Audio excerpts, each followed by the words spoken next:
Lamont Roach Jr., the Reaper, was the lesser known man before he stepped in the ring with Gervonta Davis. Most people expected him to be knocked out and to become another highlight reel on Tank's resume. But Roach had other plans and surprised everyone in a back and forth competitive fight, resulting in a draw. In fact, many believe he did just enough to win, something I agree with. That performance raised his status. He earned new fans who respected his slick skill set and toughness, with many feeling now he is a top level fighter, considering how he managed to make Tank look ordinary on the night. The question is now whether he keeps rising or loses momentum at the highest stage. He was originally lined up for a rematch with Davis, but Tank chose a different direction and tried to face Jake Paul instead. However, legal problems stopped that plan from happening. Nevertheless, Roach has moved on. No waiting around, he now faces another man who's shared the ring with Tank. Someone who always brings the pressure and action. Isaac Pitbull Cruz.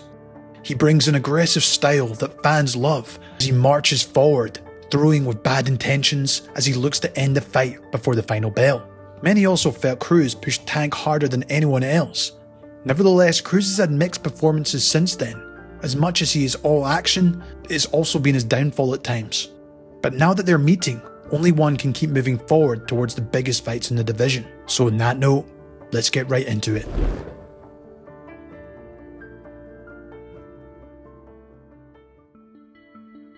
First up, let's look at Lamont Roach. And the Reaper brings timing and precision that can take apart aggressive fighters. Roach tends to use subtle movements to create big chances in the fight, often performing at his best when opponents come forward, as he looks to get a read on their attacks. He often stays in the pocket and counters, especially with his shoulder roll into a straight shot. Against Cruz, these openings will be there all night, as he likes to throw wide without too much setup. But let's go over some of the more individual aspects that will be important for him in this fight, and how they will be key against Cruz. First up, we must look at his defense, and that's going to be crucial against such an aggressive fighter. For the most part, Roach starts measured. He takes short steps to stay safe, while reading and timing his opponent. He uses touch jabs and body feints to draw attacks, and once the opponent increases activity, that's when Roach responds with his sharper counterpunches. Cruz tends to start off very fast, so I suspect it will give him that activity from the opening bell alone. But he can't just rely on footwork, head movement is also going to be key. Roach likes to stay close, but he moves his head just before the punches arrive usually, by slipping, pulling, or he likes to dip low to his right, and pivot out to a different angle or look to clinch. And this allows him to stay in front of an aggressive fighter without taking clean shots. And as Cruz throws big arcs in his punches, Roach will want those misses so he can fire back. To become a simultaneous two-division champion looking to pull off the upset. Lamont also keeps a tight high guard while watching the opponent. His chin stays down and his eyes track the punches. Furthermore, he shifts his guard and adds small head movements so he can never become a still target. When opponents do step forward towards him, he squares up close and smothers the space, and this takes the power off their shots by stopping the full extension of the punch. While if he throws and misses, he makes sure his hands snap right back to his head, always staying defensively responsible at all times, avoiding giving up easy counters for his opponent. Roach also shifts between the high guard and the Philly shell depending on the exchange, and the shoulder roll is his strongest feature in my opinion. He turns his body to take the power off the punches and fires straight counters into the opening. He handles this both well against orthodox and southpaw opponents to date, as he rolls with hooks and blocks rear hand punches with the correct hand. In fact, he used this approach against Tank Davis and landed some truly accurate shots while holding his ground. Could be that same Scott Same the other way. That same Scott Same the other way. Interesting here. Oh, another right hand, another right left by Roach. In terms of this fight versus Cruz, he tends to throw really wide hooks and can lean forward when he attacks. So I feel the shoulder roll will invite these swings and give Roach a direct path down the middle for him to throw the uppercut or straight right as Cruz commits. Even if his roll is not perfect, turning the head and torso reduces the damage and keeps him ready to answer back immediately. And because of this style, he's not the type that is constantly going to be utilising the entire size of the ring. Rather, he's going to be staying in the pocket, as Roach likes to turn his defense into offense. He waits for mistakes and makes you miss and fires back. Because his counters land with such force at times, it helps him control the centre of the ring. One of his favourite counters to pull off is the check hook. It is quick and compact, and he keeps his head off the line as opponents rush in before he lands it first. and this counter interrupts the momentum and makes aggressive fighters think twice before they commit. Trying to further around. Left hook knocks down the champion! Listed as it. Fergal looks taller. Oh, good counter hook. And the slipperiness that I'm talking about. Good left hook. Double left hook, body head. Oh, another good shot. See, has him on roller skates in round number 2. His footwork. Let's feel this man keeps himself in range, and there it is. But if there is one thing to take note of, it's that his movements are just so subtle. He will never overdo the movement, but it's enough to make big moments happen in the fight. Nice combination from Roach. He also takes the same approach when throwing to the body, making it very quick and compact, so the opponent isn't quick enough to react to it.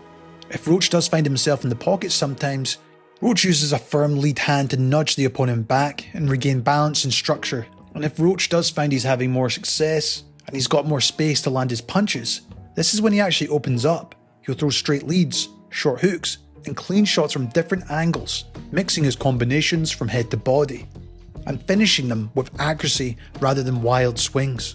And these sequences could very well help him build a lead on the cards while Cruz loads up. But overall, Roach's style matches well.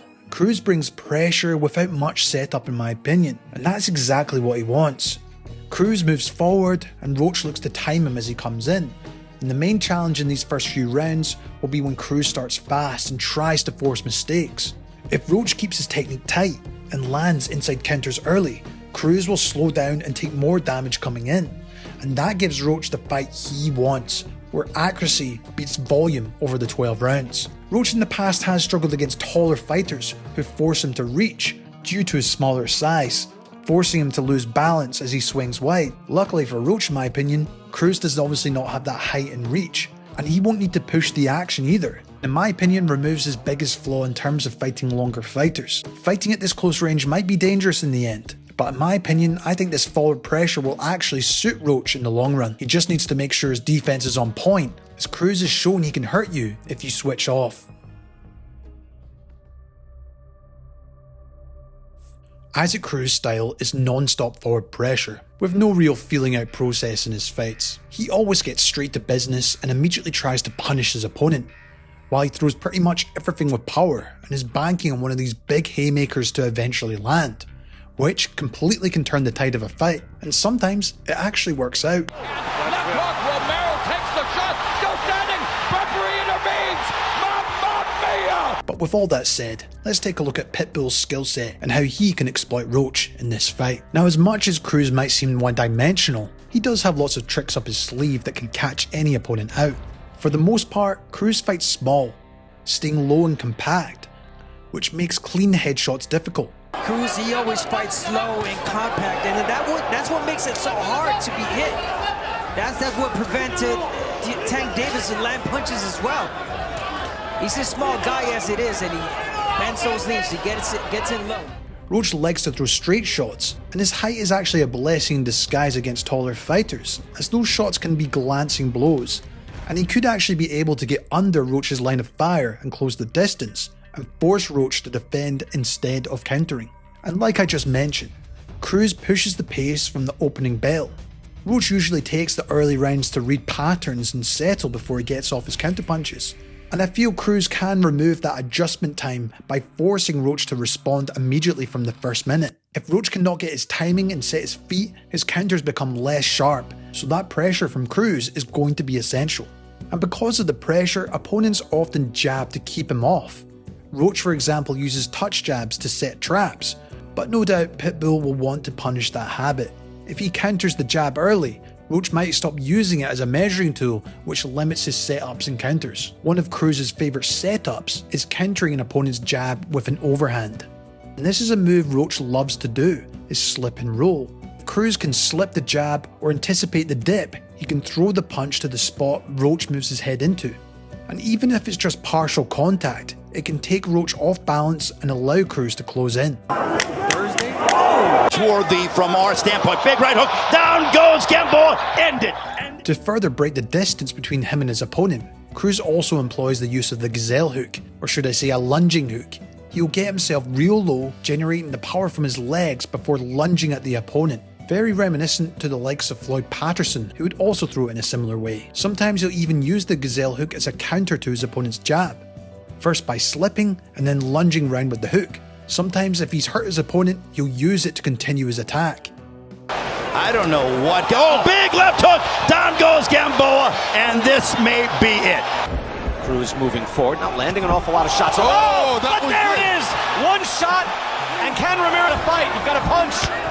No, brutal hook and a right hand. Well, he's also very good at lunging his hooks to both the head and the body, keeping his opponents guessing. And this could be a good tactic if Roach is planted on his feet, or decides to dip to his right, and Cruz could very well time him as he does this. If the opponent is just constantly backing away from him, then he likes throwing his power straight. And this is when he actually showcases good use of his jab when setting it up. However, he tends to only pretty much use the jab when he's looking to set a powerful right hand behind it, but I think it's mainly due to his lack of reach. He doesn't really tend to use his jab. It is merely used as a tool to blind opponents so he can land his straight punch, or using it as a throwaway to generate that power. And sometimes it's almost as if he's jumping right into the opponent just to land anything on them, but I think it's more about closing the distance. As for his defense, he pretty much uses a tight high guard, alongside some head movement with it, but is mainly used to block incoming punches and so he can inch closer to his opponent. However, if things prove to be far too difficult to reach the opponent, he will start using that high guard to pull off catch and shoot counters. And this could very well happen in this fight if Roach starts throwing his quick combinations and is able to establish range. He likes to draw out an opponent's attack with it, so he can counter you with hooks, as he knows there's a slight gap for him to attack. And this might just be what he has to do against Roach. When Cruz is able to get up close, this is when he'll fight in the clinch, and he's always looking for openings to land his hooks and overhands. When he is up close, he likes to throw the rear hooks to the body to get his opponents thinking that they could come downstairs, before he looks to come over the top with powerful overhands. And because Roach likes to fight in the pocket, he might just be able to get these opportunities, especially if Roach starts to slow down, and stand his ground more if the pressure gets too much. The other thing of note is when he really has you in trouble and is eventually backed you up, he throws a huge barrage of non-stop hooks. 90% of them could miss, but if even just one lands, then it changes the entire fight, as he used the momentum of the previous hook to produce the power into the next one, fully utilising his body mechanics to generate power. Furthermore, he mixes it up to both the head and body, making it very difficult to defend every shot that he throws. Wow, great body work, great fight, two Mexicans. But in this fight, Roach is going to be the most defensive boxer he's ever faced, and he's no doubt going to struggle to land those very big power punches at times. However, there is a big power discrepancy between the two. Cruz has shown he's the much bigger puncher, and I think he should bank on that. The fact he was even backing up someone like Gervonta Davis for the majority of the fight, I feel he needs to show no respect to Roach early on and really commit to pressuring him right from the very beginning and not letting him get into his rhythm. I also feel he actually just needs to utilise more setups to land his power punches this time around, particularly using his jab to set up the right hand more, and just to give Roach something different to think about. If he's constantly throwing haymaker after haymaker, Roach will just be able to counter him easily. To be honest, I think Cruz is going to have to be willing to take one to land one in this fight, allowing the counter to land, but to catch Roach as well in the middle of his own counter game. Simply, he needs to land in between Roach's exchanges, as he relies too much on the high guard, with not enough head movement in my opinion.